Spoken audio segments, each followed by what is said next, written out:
Alors bonjour à tous, bienvenue sur dailyfx.fr, bienvenue au Wall Street Insider, Vincent Gann pour vous retrouver. Normalement ça doit fonctionner mieux, j'ai mis à jour le logiciel avec donc une légère correction des interruptions. J'espère que ça fonctionnera mieux, confirmez-moi que vous m'entendez correctement, sans trop d'écho surtout.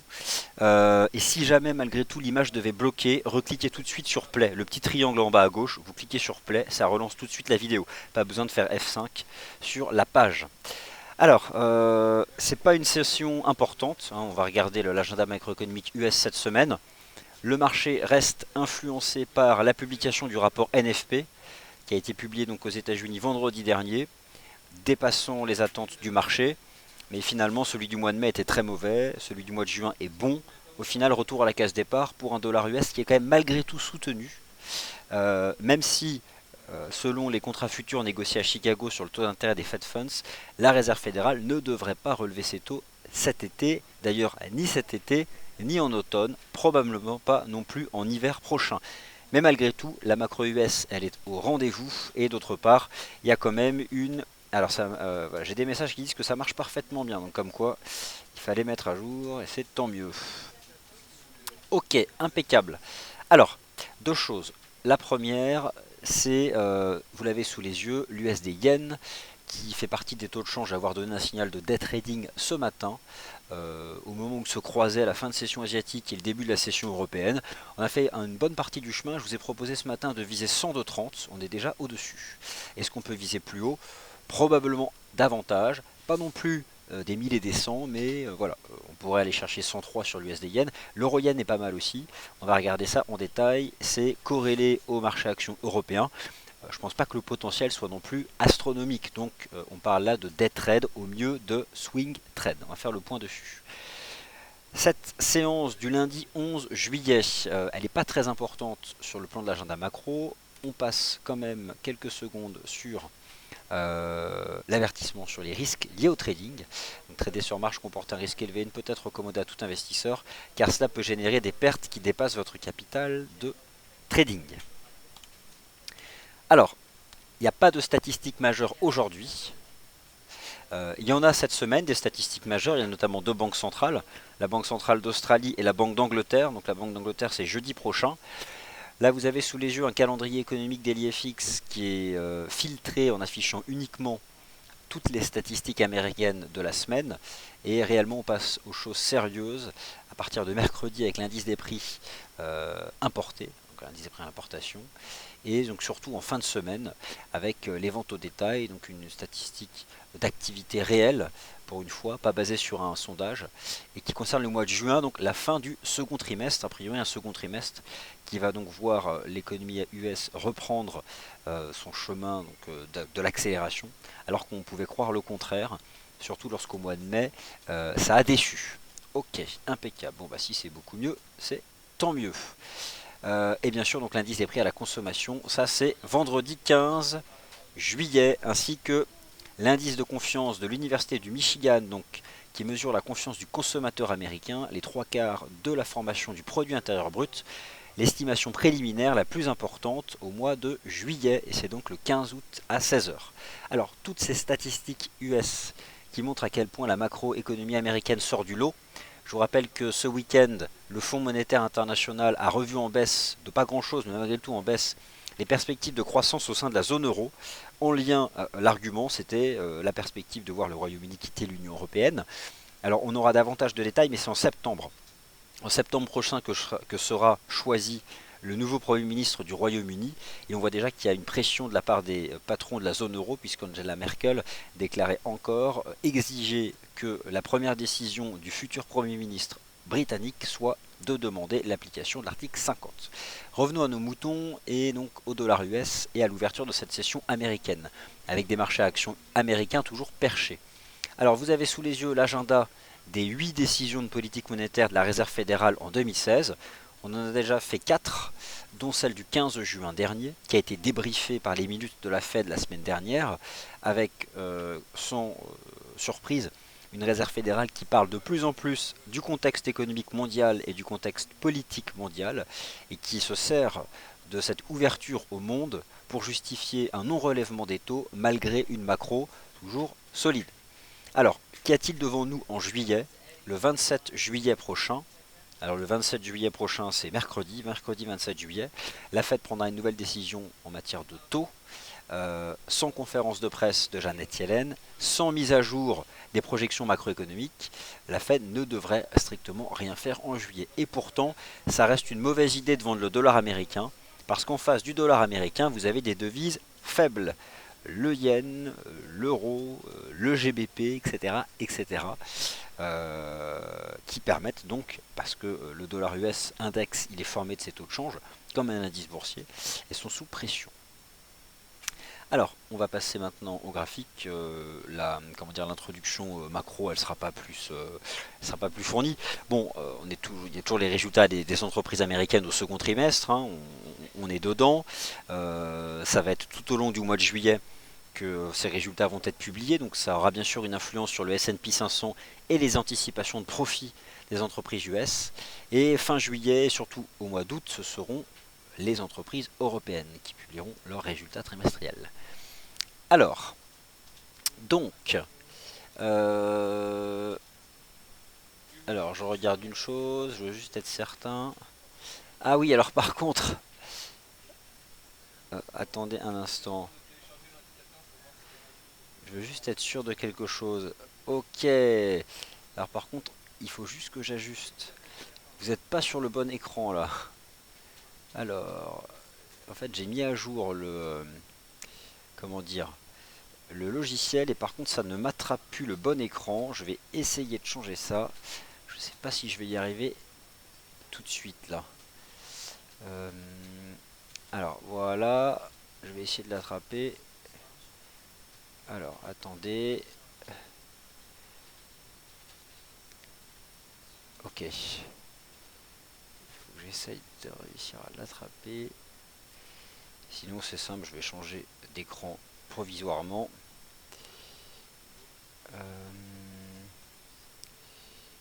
Hop. Bon. Donc là, je vais pas réussir. Bon, je le ferai plus tard. Je vais juste basculer d'écran. Voilà. Hop. Et vous allez voir les graphiques juste là. Alors attendez, un peu de patience.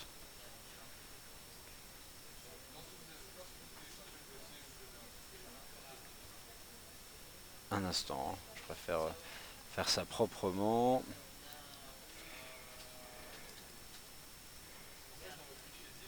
Hop. J'aimerais déplacer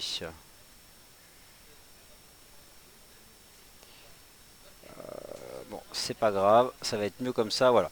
Là, vous accédez à mes graphes, ce sera mieux. Voilà. Je changerai plus tard. Ok, donc, c'est parti. C'est juste qu'en fait, j'ai mis à jour le logiciel, mais ça prend plus, ça n'attrape plus le bon écran. Mais c'est pas grave. Voilà, je vais faire ça plus tard. Ok, donc, on passe au chart. Et ce qui me semble être intéressant depuis ce matin dans le Good Morning Euro Dollar, c'est l'avancée des paires en yens. Alors, elles sont guidées par leur guide technique, le taux de change USD-Yen, qui a tenu ses points bas du Brexit, qui a tenu ses points bas début juillet. C'est pas un signal de moyen terme, hein, on parle d'une stratégie de court terme. Le marché qui a réussi à briser les 101,50. J'avais une cible qui n'était pas très ambitieuse, c'était d'aller chercher 102,35. On l'a légèrement dépassé. Bon, moi j'ai le sentiment que le marché peut pousser davantage et aller chercher les 103 yens, peut-être durant la session américaine. En tout cas d'ici demain, le début de la session européenne. On retrouve d'ailleurs sur d'autres paires en yens des choses qui sont similaires. Voilà, ici vous avez l'euro yen qui a quitté par le haut un range entre 110 et 112,69. Voilà, si jamais le taux de change euro-yen devait maintenant faire un pullback sur 112,69, ce serait intéressant. On vient d'empiler les chandeliers horaires positifs, attention donc au rythme de marché. Ce matin on était là, hein, je reviens sur la cassure haussière de ce matin, 9h. Bon, bah, on a bien progressé depuis, le marché a pris 70 points, donc attendez-vous quand même à un moment ou à un autre à un pullback, surtout qu'en données horaires, on n'a pas encore le chandelier horaire, mais ça commence un peu à temporiser, puis on est suracheté de partout. Mais malgré tout, je pense que on est en mesure de se reprendre davantage. Là, vous avez un range entre 110,80 et 112,69. Donc, je vais juste prendre l'intervalle. ce qui nous donnera une cible pour le début de la semaine. Voilà. Alors qu'est-ce qui met le yen comme ça sous pression? C'est la victoire aux élections, donc au Sénat japonais de l'équipe gouvernementale actuelle. C'est de la stabilité politique et surtout, on sait que cette équipe gouvernementale, en lien d'ailleurs en travail direct avec la BOJ, ils ont quand même pour mission d'affaiblir le yen. Donc voilà, voilà l'effet là, donc sur la devise japonaise. Et en termes de rythme de marché, vous pouvez regarder la MM 20 heures. Je pense que si on revient se positionner sur 112,70, ce sera à ce moment-là un bon niveau de support. Alors voilà donc pour l'USD Yen, on peut d'ailleurs descendre d'un horizon de temps, vous aurez la possibilité là aussi de tracer vous-même quelques lignes de tendance. C'est un marché qui vient d'empiler, allez je les compte, 1, 2, 3, 4, 5, 6, 7, 8, 9, on est à 10 heures consécutives de hausse sur le taux de change USD Yen, avec une cassure dont le signal a été donné précisément à 4 heures du matin, entre 4 heures et 5 heures du matin. Vous avez ici la bougie horaire qui s'est construite entre 4 et 5, donc c'est toujours la fin de la session asiatique et le début de l'ouverture de la session européenne. Et c'est souvent dans cet intervalle de temps où se croisent ces deux sessions FX importantes que les paires en yen donnent des signaux. Et c'est donc ce qui s'est passé ici sur le taux de change USD-Yen. Je pense qu'on peut pousser davantage cette semaine et aller chercher ce qui était ici, donc une structure en épaule tête épaule horaire, au moins donc la hauteur des deux épaules, ça donne du 103 yens. Ça peut tout à fait faire un pullback en amont. Et c'est d'ailleurs ce qui semble être en train de se passer, mais dans des marges extrêmement réduites au moment où je vous parle. Alors, même le GBP Yen se reprend, même lui. J'irai par contre pas jusqu'à m'exposer au GBP Yen, vu la faiblesse de la livre sterling et le risque qui est de voir la devise baisser davantage, notamment parce que jeudi prochain, en fonction des consensus, soit le marché attend une baisse de 25 points de base du taux de refinancement auprès de la Banque d'Angleterre, en gros le taux directeur de la Banque d'Angleterre, soit 50 points de base. Dans tous les cas, ça ne devrait pas soutenir la livre sterling cette semaine. Malgré tout, même lui rebondit. Par contre, là, le GBP Yen, il est sous une résistance. J'éviterai de le vendre, étant donné qu'en ce début de semaine, le Yen est sous pression, pour des raisons politiques d'ailleurs. Voilà, simplement pour montrer que même lui rebondit. Donc il y a un mouvement général qui concerne les paires en Yen. On peut aussi l'observer sur le CAD Yen. Alors lui qui pour le coup est très faible, qui ne profite pas, qui n'a pas profité de la reprise du prix du pétrole, mais même lui tend à se stabiliser à proximité d'ailleurs d'une zone support importante. Donc là vous êtes sur un graphique en données hebdomadaires. Ce que j'ai mis sur ce graphique en weekly, c'est ici l'USD Yen. Et voilà, donc ici l'USD Yen, c'est la courbe violette. Et le taux de change et juste en dessous le CAD Yen. Donc ça marche bien. C'est juste pour vous montrer qu'aujourd'hui il y a un mouvement de reprise général des paires en yen. Voilà, si je zoome un peu sur le CAD Yen, même lui se reprend. Donc voilà, il y a un mouvement qui est favorable à ces paires en JPY et qui est en mesure, je pense, de se poursuivre lors des prochaines heures de cotation. Mais encore une fois, il s'agit de dead trade, tout au mieux de swing trend, de swing trade. Alors, voilà, donc je vais continuer. Le taux de change. Alors, la livre sterling se stabilise légèrement. Bon, le GBP Yen qui a fait des niveaux plus bas le 6 juillet dernier, mais attendez, on va d'abord regarder ensemble le dollar US avant de regarder la livre sterling dans tous ses états. Ensuite, on regardera les indices boursiers américains et quelques contrats de taux. D'ailleurs, je vais tout de suite aller chercher l'information sur les taux d'intérêt obligataires aux États-Unis. Comme ça, on aura toute l'information nécessaire. Désolé, il y a un peu de bruit, mais ce sont les répétitions du 14 juillet. Donc, les avions de chasse que vous êtes susceptibles d'entendre à travers mon casque qui passe actuellement au-dessus des Champs-Élysées. Alors, il y a une légère reprise ce matin des taux obligataires. Donc, à l'ouverture de la session US, le 10 ans US repasse au-dessus d'un 40%, il reprend 3%. Est-ce que cela a un impact décisif aujourd'hui sur le dollar américain? C'est pas réellement le cas. Malgré tout, je vous repropose cette même analyse technique ici sur l'US dollar index de FXCM, alors qui est toujours finalement sous l'influence de cette séance du 24 et du 27 juin, qui avaient été des séances fortement haussières pour le dollar américain, non pas du fait de la macro américaine, mais du fait du Brexit. Depuis, le dollar US se maintient dans un petit range entre 11 950 points et 12 950 points, un range qui peut être lu comme une phase de pause avant d'avoir une nouvelle jambe de hausse. En tout cas, techniquement, plus ce range dure, plus cela laisse le temps à des moyennes mobiles arithmétiques, comme ici à 20 jours et à 50 jours, de remonter en direction des prix, et à ce moment-là, d'attraper par le bas les prix, de leur donner une impulsion pour aller plus haut. Alors, avec la publication du rapport NFP vendredi, le prix a balayé le range. Il n'en est pas sorti par le haut. Pourquoi? Parce qu'un rapport NFP en annule un autre. Une bonne surprise chasse une déception. Retour à la case départ. Et d'autre part, ces bons chiffres du marché du travail n'ayant fait que neutraliser la déception du mois de mai.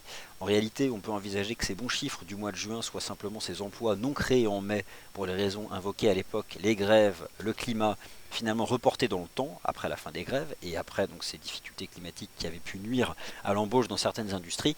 On retrouve ça en juin. Techniquement, tant qu'on est au-dessus de 11 950 points, le scénario à terme reste de dépasser ces 12 050 et de remonter en direction des 12 138. Le support se trouve à 11 950 points. Alors, le taux de change euro-dollar, puisque j'ai vu passer, et ça a été une des toutes premières questions sur l'euro-dollar, l'euro-dollar, il ne se passe plus grand-chose, malgré tous les fondamentaux. Dans tous les cas, c'est le risque baissier qui reste présent, et ce jusqu'à où? Alors, en données journalières, l'ancien canal haussier, on en sort par le bas avec le vote favorable au Brexit. On rebondit entre à 50%, le marché sort par le bas de cette petite conso de reprise. À la faveur de ce chandelier ici du 5 juillet, on a tapé plusieurs fois un 11-20, mais en même temps on tient un 10-20. Un 10-20, qu'est-ce que c'est? Alors, cours de clôture. Il s'agit du cours de clôture du Brexit. Donc, à très court terme, pour vous donner une opinion sur l'euro-dollar, et je vais repasser ici en chandelier japonais, j'aimerais pouvoir vous attraper une tendance, mais en intraday, c'était surtout les paires en yens, et notamment le taux de change USD-yen, ou même l'euro-yen, qui étaient intéressantes ce matin, et qui le sont encore, je pense, un peu. Mais l'eurodoll, il est prisonnier de deux bornes techniques, les 1,11 20 $, qui sont donc cette résistance formée donc depuis le 5 juillet, lorsqu'on est sorti par le bas de cette express de structure ici en biseau ascendant. Et les indices 20 sont le plus bas en cours de clôture du 27 juin. La séance, la seconde séance qui a suivi donc le vote favorable au Brexit. Donc on est vraiment dans ce range de 100 points, 1,10-20, 1,11-20 $, et pour l'instant on n'en sort pas. Alors ce matin je vous ai montré que le NZD-USD était sous résistance, c'est toujours le cas. Bon, ça peut retracer, je pense toujours que on peut osciller un certain temps dans cette zone, voire baisser davantage. En tout cas en termes de tactique de trading, et c'est ce que permet l'analyse technique, 0,73 $, c'est une résistance. Donc en dessous, qui peut être utilisé pour gérer son risque, pour envisager un pullback, un mouvement de retour. Bon, on voit à l'époque l'impact baissier que cela avait eu. Le dollar US qui est quand même bien orienté. Bon. Après, ça reste quand même un taux de change sacrément haussier, parce que c'est vrai que les matières premières se reprennent ces dernières semaines. Et d'autre part, la Banque de réserve d'Australie semble avoir interrompu pour de bon son cycle baissier des taux, en lien direct avec sa macro domestique, mais surtout donc avec des chiffres intéressants en provenance de Chine. En tout cas, il est certain que on se détourne un peu plus de l'Europe que par le passé, et donc on apprécie davantage la macro lorsqu'elle est bonne en provenance de Chine. Alors le câble, bon, tient un support à 1,2863, mais en l'état, c'est un marché qui est quand même toujours sous pression. Une résistance se trouve où sur le GBP USD? Regardez, en daily, on est survendu depuis le 27 juin, ce qui n'a pas empêché de baisser davantage. Si je passe en données 4 heures sur le GBP USD, on a cette espèce de canal à faible pente. Bon. Là, on a fait un petit avalement, mais ça ne me paraît pas grand-chose. Il y a une résistance intermédiaire ici à 1,3059. Bon, le RSI H1 se maintient entre 30 et 50. Pour l'instant, ça reste baissier. Après, à court terme, il n'y a pas non plus une résistance hyper évidente pour le vendre. Alors que, laissez-moi le chercher. Voilà. Alors que l'euro GBP, lui, me paraît plus intéressant. Une stratégie d'achat de l'euro GBP, c'est une stratégie de vente de la livre sterling. avec un support qui se forme. Alors qu'est-ce que c'est un support qui se forme? C'est un niveau de prix qui agit plusieurs fois favorablement en stratégie d'achat, donc sur le cours, depuis le 5 juillet. Donc depuis voilà, le début de la semaine dernière, il y a un niveau de prix, c'est le premier support en données journalières à 0,8490. Par rapport à ce qui était proposé ce matin, je vous ai expliqué que j'avais tendance à croire que c'est un niveau qui pouvait attirer les acheteurs. C'est ce qui s'est passé en début d'après-midi. Le niveau des 0,8490 ici sur l'euro GBP a à nouveau attiré des clients à l'achat qui se projettent sur ce que va faire annoncer la Banque d'Angleterre jeudi prochain. Donc, considérer l'euro GBP comme un bon véhicule d'investissement cette semaine, moi me paraît être une bonne stratégie d'ici jeudi prochain. Le taux de change AUD-USD se reprend légèrement, mais dans cette zone très brouillonne sur le plan chartiste, je ne vois pas réellement ce qui est intéressant de faire. L'USD Yen, on en a parlé tout à l'heure, qui a bien progressé depuis ce matin, qui peut potentiellement maintenant effectuer un mouvement de retour. Et pour vous guider dans la hausse actuelle en H1, on peut tracer quelques lignes de tendance. Je vais notamment tracer celle-ci ici sur le taux de change USD Yen. Voilà. Je vais la mettre proprement. Je vais passer en 15 minutes voir ce que cela donne à l'ouverture de la session US parce que là on y est. Voilà, maintenant en M15 il y a une div, hein, surtout on quitte par le bas la zone des 70, ça va donc consolider, en intraday les paires en yens. Mais bon voilà, depuis l'ouverture de la session asiatique, l'ouverture de la session européenne, elles ont pris 70-80 points. Voilà, il y a une div qui est là, on quitte par le bas la zone des 70, on va revenir se positionner autour des 50. Donc voilà, le marché va marquer légèrement le pas ici sur ces paires en yens. Autant il y a un support assez limpide en données horaires ici sur l'euro-yen, autant quelle va être l'amplitude, je ne sais pas, mais regardez en D1 ce que ça va donner l'USD-yen. Ce soir, on aura une clôture de l'USD-yen. Donc, on ne peut pas le faire maintenant, mais ce soir, en D1, vous allez avoir une clôture de l'USD-yen. Regardez ce qu'on s'apprête à faire. On quitte cette succession de 1, 2, 3, 4, 5, 6 séances consécutives de baisse, un espèce de petit wedge, on fait un grand corps D1, hein, on aura un beau chandelier ce soir, donc voilà, l'idée c'est pas non plus je parle de 103, et éventuellement 103,30, à aller à horizon milieu de semaine, 103, 103,30. Mais donc d'ici là, il faut essayer d'attraper les bons supports. Si ça retrace, et si vous êtes dessus, voilà, mais on peut éventuellement se servir comme guide de l'euro-yen.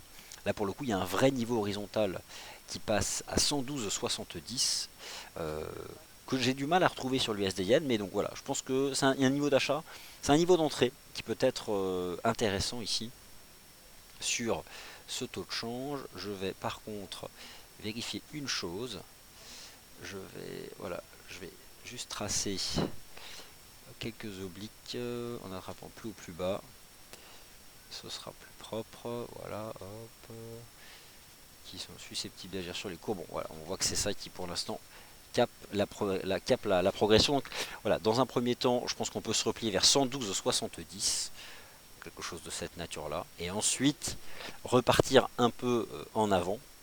Là aussi, hein, on aura ce soir un chandelier journalier, voilà, qui sera quand même intéressant ici sur l'euro-yen. Même si on clôture sur du 102,70, il sera tout à fait intéressant. Bah, l'idée là, c'est pas non plus d'éminer des 100, c'est un marché qui, d'ici milieu de semaine, peut vouloir aller chercher les 114. GBP Yen sous résistance au moment où je vous parle, l'euro Yen tient son premier support, etc., etc. Alors je m'en mets sur l'USD Yen en données 4 heures. Donc ok, les paires en dollars.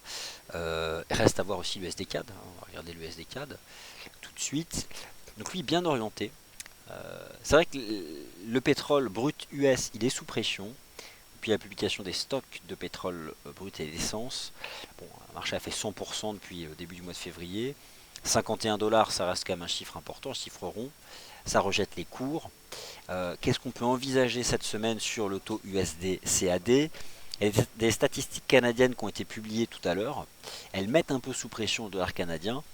Si le dollar US garde le cap qui est celui du rapport NFP, l'idée c'est d'aller chercher 1,3188 avec un prix du pétrole qui peut encore se replier.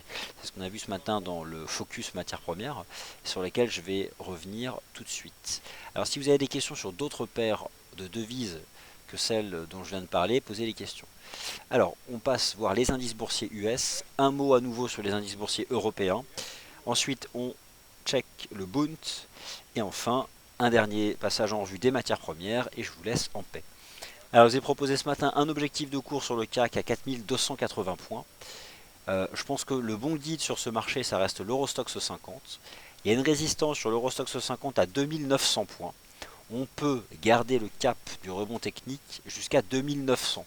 Donc on va dire qu'il reste environ 20 points. Je pense qu'un Eurostoxx 50 qui revient sur 2900 points, c'est le sommet du 30 juin, lorsqu'on a retracé 61% du choc baissier dû au vote favorable au Brexit au Royaume-Uni. On pourra prendre des bénéfices. Donc, on poursuit la reprise lente, portée par les valeurs des matières premières, pas les valeurs cycliques. Regardez dans le CAC, les seules valeurs qui ne remontent pas sont les valeurs refuges. Pour quelle raison? On est dans le sillage de la séance de vendredi. Stabilité politique au Japon, bon rapport NFP, Wall Street qui a bien clôturé et qui reste perché, la Fed qui montera pas ses taux. Voilà, les rendements obligataires tout en bas. Qu'est-ce que fait la gestion d'actifs? Elle va là où elle peut espérer trouver un peu de perf, et les actions qui sont fait déchirer, notamment en Europe, ça paye tout en bas, mais ça paye pas non plus avec un fort volume. Donc, je suis pas très ambitieux sur les objectifs de cours, mais 2900 points sur le benchmark Eurostoxx 50, ça me paraît intéressant. Ce qui se traduit en termes intramarché par un 4280, allez peut-être un peu moins, 4275 sur le FRA 40, ici sous vos yeux, et ce qui se traduit par une cible qui a été faite à l'instant sur le GR30, les 9805 points, qui correspondent au sommet du 4 juillet. Alors autant d'un point de vue technique, il reste peut-être encore 20 points sur les indices Eurostoxx 50 et FRA 40, là le GR30 il est sous une résistance. Le GR30 il est revenu pile poil sous les sommets du 1er juillet. Alors ça reste haussier pour l'instant, bien orienté. Ça a été vendu un premier temps ce matin et on voit que le marché tente de casser la résistance. Oui, mais pour que le marché aille plus haut, il faut la briser cette résistance. Tout ça pour dire que si vous avez été à l'achat, n'hésitez pas peut-être à sécuriser des gains, à bien remonter les stops. Et si on casse la résistance, et ok, dans ces cas-là, on pourra transformer et peut-être aller encore un peu plus haut. Mais je me laisserai davantage guider par l'Eurostoxx 50. Alors c'est vrai que la clôture de la bourse de Tokyo est très favorable en termes de clôture journalière. C'est pourquoi, du fait des corrélations, j'envisage quelque chose d'assez intéressant ce soir à la clôture US sur le taux USD yen pour aller chercher donc un 103 voire un 103,30 en début de semaine. Et voilà donc ce qu'on a ici sur le Nikkei. Finalement c'est peut-être ce que nous prépare le GR30, un espèce de double bottom court terme sur 9330 pour remonter, pour aller chercher 10 000 points, peut-être un peu moins, les 9900 qui sont donc cette résistance là. Mais attention, là on teste les sommets du 1er juillet, donc c'est une résistance. Les indices US perchés, superbe signal d'achat vendredi sur le Nasdaq 100, décidément techniquement c'est hyper propre le Nasdaq 100. V-bottom presque, un magnifique chandelier de cassure du 8 juillet, il y a eu un piège baissier le 27 juin, suivi d'un contre-pied, cassure de cette ligne de tendance, le Nasdaq 100 prend le chemin de ces sommets du 19 avril dernier, ce qui nous donne une cible technique à 4590. Et c'est vrai que cette résilience de Wall Street, qui est surtout due au fait que la gestion d'actifs, elle a un job, c'est de faire fructifier l'argent, et lorsque les taux obligataires s'effondrent, elle compare la perspective de rendement des bons, donc des bons du trésor, et des actions à travers les dividendes, et jusqu'à preuve du contraire, les entreprises US envoient encore du dividende. Donc c'est pourquoi les indices US restent complètement perchés. Et donc techniquement parlant, le Nasdaq 100, 14590, c'est pas très ambitieux, mais ça sert à rien de l'être davantage. On est tellement haut qu'il faut mieux quand même avoir des objectifs de très court terme. Le S&P 500, attendez, sommet historique. Je crois qu'au moment où je vous parle, le S&P 500 vient d'inscrire des nouveaux sommets historiques. 2138, nouveau sommet historique du S&P 500, c'est dingue. Le sommet historique, c'était 2137 points, ça avait été inscrit en mai 2015, et bien c'est chose faite. À un point près, nous sommes un point au-dessus du sommet historique. du S&P 500. Incroyable marché action américain. Reste à confirmer avec le Dow Jones, dont le sommet historique se situe à 18 365 points. Donc tout ça, ça va aussi dans le sens des paires en yens. Bon là c'est quand même violent, hein, le SP500 en contact des sommets historiques. On va voir ce qui va se passer, mais... Alors autant vous dire, impossible d'acheter au niveau actuel des cours. C'est-à-dire qu'on est à l'achat d'un indice US ou on fait rien du tout, quoi. Voire on encaisse. Parce que là, pile poil, là on est maintenant 2 points, 1,5 point au-dessus du sommet historique. Et c'est sacrément propre. Bon, elle va peut-être aller plus haut, on verra.